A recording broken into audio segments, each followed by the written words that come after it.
جنوبی لیبنان کے ضلع نبیتیا میں اسرائیل کے تازہ فضائی حملوں کے نتیجے میں کم از کم 16 افراد ہلاک اور 12 زخمی ہو گئے ہیں۔ لیبنانی سول ڈیفنس کے مطابق امدادی ٹیمیں صوبہ سے متاثرہ علاقوں میں امدادی کارروائیوں میں مصروف ہیں، جبکہ حملے جاری ہیں۔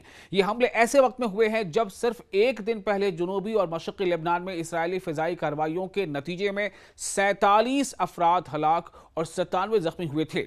لیبنان کی وزارت صحت نے ان اعداد و شمار کی تصدیق کی ہے۔ رپورٹس کے مطابق اسرائیلی حملوں کا نشانہ نبتیا، جزین اور بعلبک کے مختلف قصبے اور دیہات بنے۔ سب سے زیادہ جانی نقصان حروف نامی قصبے میں ہوا، جہاں 9 افراد جان سے گئے۔ ہلاک ہونے والوں میں 3 خواتین بھی شامل ہیں، جبکہ 14 افراد زخمی ہوئے ہیں۔ ابھی کچھ اور تفصیلات ایسی آ رہی ہیں کہ اس میں جو ہلاک ہوئے ہیں ان کی تعداد بڑھ سکتی ہے۔ دراصل یہ سب کچھ اب اس ٹریٹی پر اثر انداز ہو رہا ہے جو امریکہ اور ایران کے بیچ ایک مفاہمت ہوئی ہے، ایک سمجھوتا ہوا ہے۔ لبنان کے ہی دویر میں 6 افراد ہلاک ہوئے ہیں، جن میں ایک بچہ اور ایک خاتون شامل ہے۔ اس حملے میں 6 افراد زخمی بھی ہوئے ہیں۔ حبوش میں 7 افراد کی ہلاکت کی اطلاع ملی ہے، جبکہ دیر الازہرانی میں 4 اور عرب سلیم میں 3 افراد ان کی جانیں چلی گئی ہیں۔ عرب سلیم میں ہلاک ہونے والوں میں ایک بچہ بھی شامل ہے۔ مشرقی لبنان کے علاقے تل ابیز میں جو بلعبک کے قریب واقع ہے، وہاں 3 افراد ہلاک ہوئے ہیں، جبکہ عین بردائی میں 9 افراد زخمی ہوئے ہیں۔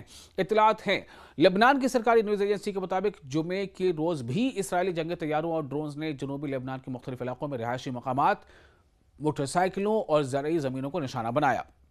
یہ صورتحال ایک ایسے وقت میں سامنے آئی ہے جب چند روز قبل امریکہ اور ایران کے درمیان ایک مفاہمتی یادداشت پر دستخط کیے گئے ہیں، یعنی کہ MOU پر دستخط کیے گئے ہیں، میمورنڈم آف انڈرسٹینڈنگ پر۔ اس معاہدے کا مقصد ایران کے خلاف جنگی صورتحال کو ختم کرنا اور لبنان میں اسرائیلی حملوں کو روکنے کی کوشش کرنا بتایا گیا تھا۔ تاہم اسرائیلی وزیر اعظم بنیامین نتن یاہو کی حکومت کے بعض وزراء، خاص طور پر دائیں بازو سے تعلق رکھنے والے رہنما، اس موقف کو مسترد کر چکے ہیں۔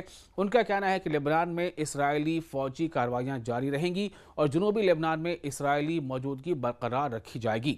لبنان کے سرکاری اعداد و شمار کے مطابق 2 مارچ سے جاری اسرائیلی فوجی کارروائیوں میں اب تک 3,980 افراد ہلاک اور 12,000 سے زائد زخمی ہو چکے ہیں۔ اس کے علاوہ 10 لاکھ سے زیادہ افراد اپنے گھروں کو چھوڑنے پر مجبور ہوئے ہیں۔ جنوبی لبنان میں جاری کشیدگی خطے کے امن اور استحکام کے لیے ایک بڑا چیلنج بنی ہوئی ہے، جبکہ عالمی برادری صورتحال پر گہری نظر رکھے ہوئے ہے۔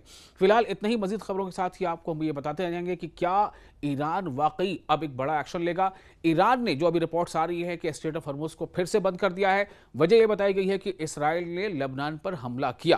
دراصل ایران یہ چاہتا تھا کہ اسرائیل لبنان پر حملے بند کرے، اور ایران کا کہنا ہے کہ یہ امریکہ اور ایران کے بیچ جو MOU پر دستخط ہوئے ہیں اس میں اس بات کا بھی ذکر ہے۔